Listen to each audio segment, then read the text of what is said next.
Hi. So I'm going to tell you today about Pathao. Pathao is a super app. We have, at this point, over 8 million downloads, 1 million daily active users. We operate in 2 different countries, Bangladesh and Nepal. We serve 50,000 plus businesses. We have 200,000 drivers and over 1,000 people work directly at Pathao today. This was not always the case. Today is October 2022. We started in October 2015. So it's been almost about exactly 7 years, right? 7 years ago, all of these numbers I quoted seemed like a dream, right? It was just two friends and 3 drivers, and that's all we had. This journey was not really smooth, right? This had a lot of ups and downs. And I'm going to tell you today about how we came where we came to be. So, first of all, like I think all of you over here, I'm a student of North South, right? So, I did my BBA. When I joined, it was still the Borani campus. I think in the 3rd semester, I moved into this campus. I did my BBA over here. My, BBA takes about 4 years. It took me about 5 years because to fakibaji kortam. I had to retake a couple of courses, and like I think many of you over here, and you'll all relate. Right after I finished my BBA, my mom's like, "Hey, it's a job karo." Right? All your friends are getting jobs in multinationals, these big corporates, this big conglomerate out there. What are you doing with your life? And I'm like, Ammu, to shomoy lagbe. Right? I wanted to do something different, and it was very hard to communicate with your parents, right? That, you want to do something different. Parents expect you to go get a job somewhere, right? And, follow a safe and steady path upwards. So I said, okay, you know what? Give me 2 more years and I'll keep you happy. I'll also do my MBA. So then I enrolled in MBA also in North South. And that was, I think, 2015. And that's around the time when we started Pathao. So, and the MBA classes, is anyone over here an MBA student? No. The MBA classes are very tough because it's at 7 p.m. It starts at 7 and it goes all the way up to 10. Right? And at 10, you can't find any buses to go home. So I grew up in Kamalapur. So coming from Kamalapur to Bonani or to Boshundhara every day, we had to take a bus all the time. It's very tough, right?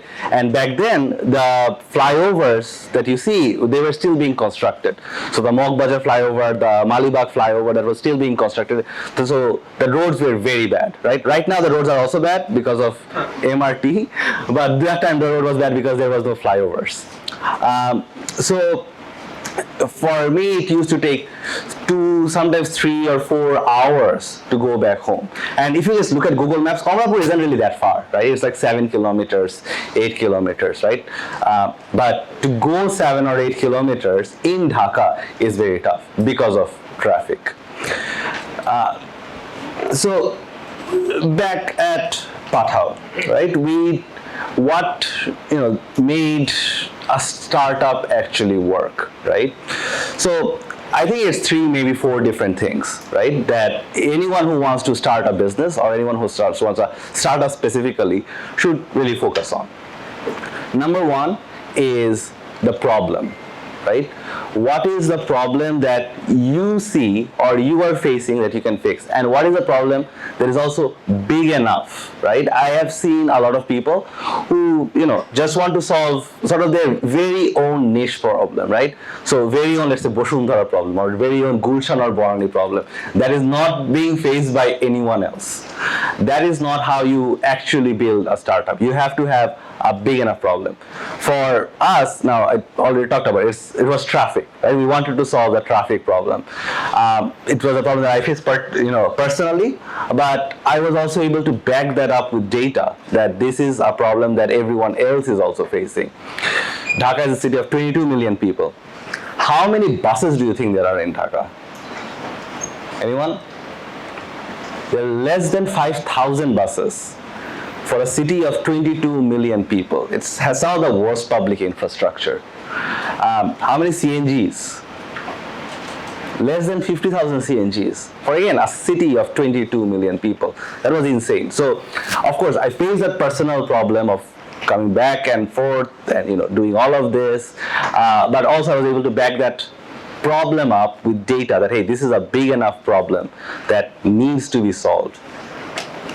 So we, you know, at that time, you know, when I was sitting in the buses, I would see that, you know, motorcycles are zooming past. At that time, you know, motorcycle ride sharing was not really a thing, right? Motorcycle was used by, you know, Rastar Gunda Panda, right? You know, there were always, you know, some Bokhate Polapan, যারা হচ্ছে রাস্তার কোনায় বসে থাকতো and you know just they didn't used to do anything, right?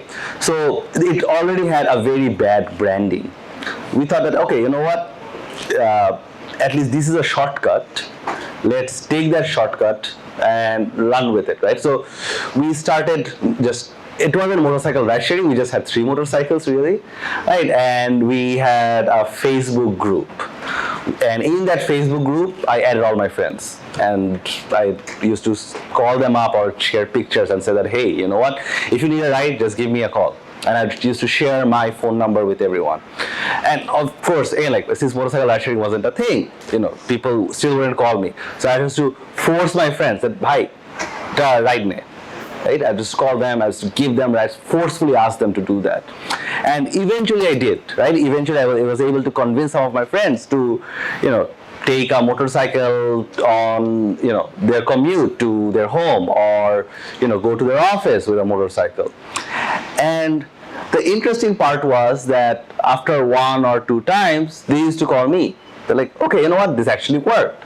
Okay, and I want to ride home. And I was like, bhai, second time to pay korte hobe. First time was free. What I'm basically trying to say over here is that the solution that you want to bring in, a lot of people think that, you know, you need tech. A startup means tech, right? You need an app for that. I want to say that you don't, right? I have one of the most downloaded apps in Bangladesh, and I'm going to say that you don't need an app. You don't need tech to actually start a startup, right? You need to focus on the solution. Tech helps you, you know, increase the efficiency of you solving the problem, right? It helps you reach more people, but you, for most of the time, you don't really need tech to solve it. All you need is an Excel file, right? Excel's boss. So, you know, eventually, you know, we started to grow, and that 3 motorcycles became 10 motorcycles, became 20 motorcycles. My phone number never stops ringing, so I had to give up my number, I have to take a new number, and I gave the number. So at this time we have a call center, right? And that call center starts to, you know, call more people, receive the calls, and then we have to dispatch. This went on for, I think, almost about 9 months until we released our app. Right? And that was the inflection point. That was when we actually really started to grow. Until then, we were demonstrating to ourselves and to other people that, hey, this is something that there is a need for. This is something that people actually want to use. This is something that people want to pay for, right? So when you are starting a business, sometimes you think that you need a lot of money to do it, right? You need a lot of money to build that app. You need to hire X many people. You need to, like, do some branding, etc. And I want to say that you really don't, right? To prove out your market, to prove out your product market fit, you don't need any of that. You need to have the ability, however, to break down that problem, right? If my solution to the Dhaka traffic problem was, hey, more people should take motorcycles, then it's more people should take motorcycles, not you need an app to take motorcycles, right? That comes much later. The third thing, which is also, like, extremely important, is, you know, to do all of this, you need a really good team, right? And you know, no one, you know, does anything alone. You can't, right? You need a really motivated A+ team, and that is also hard when you're starting up, right? Like, you know, who's gonna work with you? Right? Who's gonna work with you when, you know, you are still a student? You know, how do you motivate people to come and work with you? You can't really pay them that much anyway, right? But this team is extremely important, and one of the key ability that you need as founders is to just convince people, not just convince customers, right? Not just convince businesses, but to convince your team members to come and work with you, right? Whether through thick or thin. Some of these people are probably people that you already know, right? Your first few employees are probably your friends who share that vision with you, right? And want to come and work with you. But this team also has to hustle. It has to hustle hard. And I'll give an example of hustling. So at this point, we have 20 bikes, right? We're on the road, and we're still getting call center calls every day. And now we bumped up the 20 to 30, and suddenly, we don't have enough demand for all these drivers. So what did we do? We actually came in front of, Boshundhara, in front of NSU, right? In front of that pichoneri gate, ta ache na? 8 number gate, right? Very popular gate. Everyone knows why. Very popular gate. So we went there. It was me, again, a couple of my friends who were working with me, and we said that, hey, you know what? We go to all of these students, people like you, and said that, bhai, kothay jaben? Where do you want to go? And they would be like very confused, like, why are you asking me where do you want to go? Kemne jaben bhai? CNG te jabo. How? Okay. Ekta motorcycle niye jan. Keno? It's like very hard to convince people, right? Instead of taking a CNG, which you take every day, take a motorcycle. People have never taken motorcycles at this point. It is কোনো ধরনের kidnapping এর scheme নতুন। এটা কি ধরনের ছিনতাইকারীর scheme ভাই? এটা তো শুনি নাই।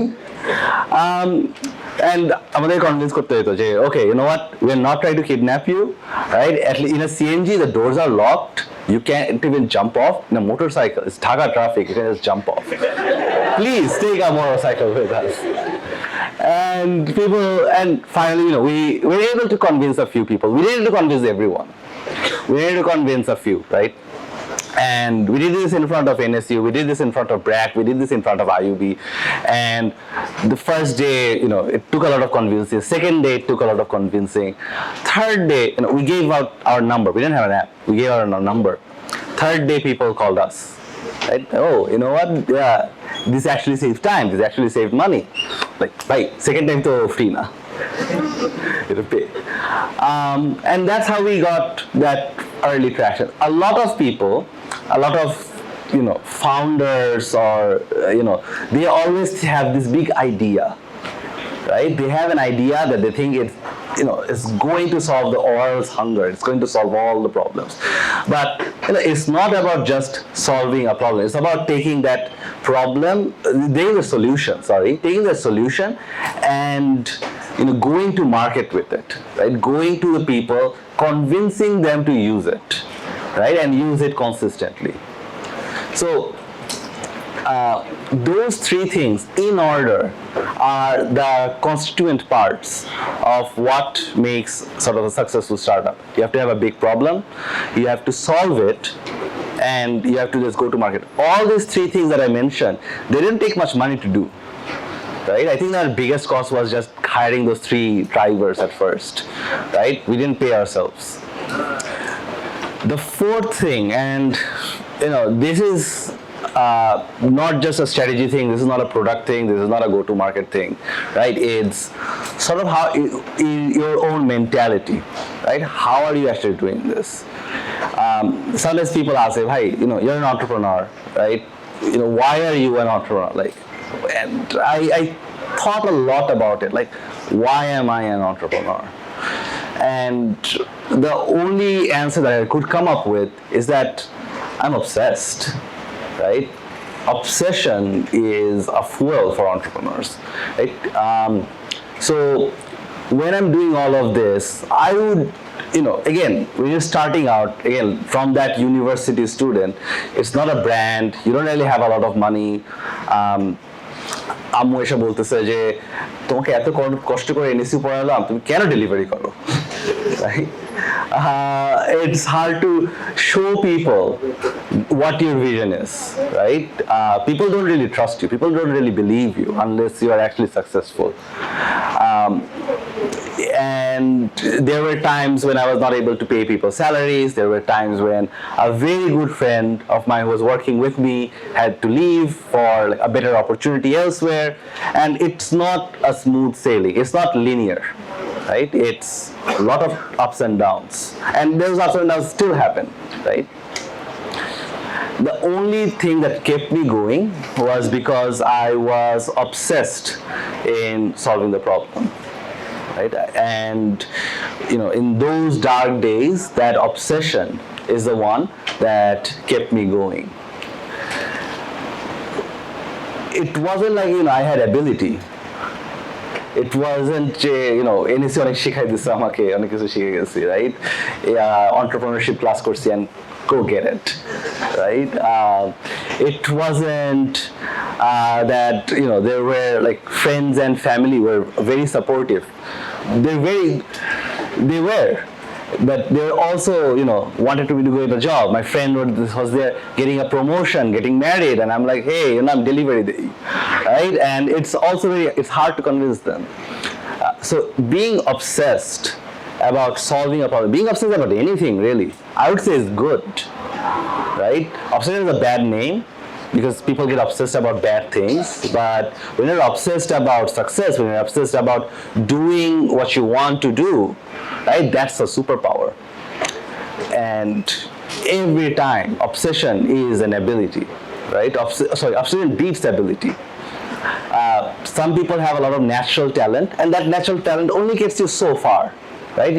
When you're young, you're like, oh, naturally talented musician, naturally talented athlete, and that takes you so far. But unless you're practicing every day, unless you're like honing your craft every day, unless you're learning every day, right, you are never gonna get better, right? And that's where obsession really helps you. So this is important. This is if there's like one message I can leave behind today, is this, right? You have to learn, you have to grow, and it's always better to be obsessed about solving. Thank you.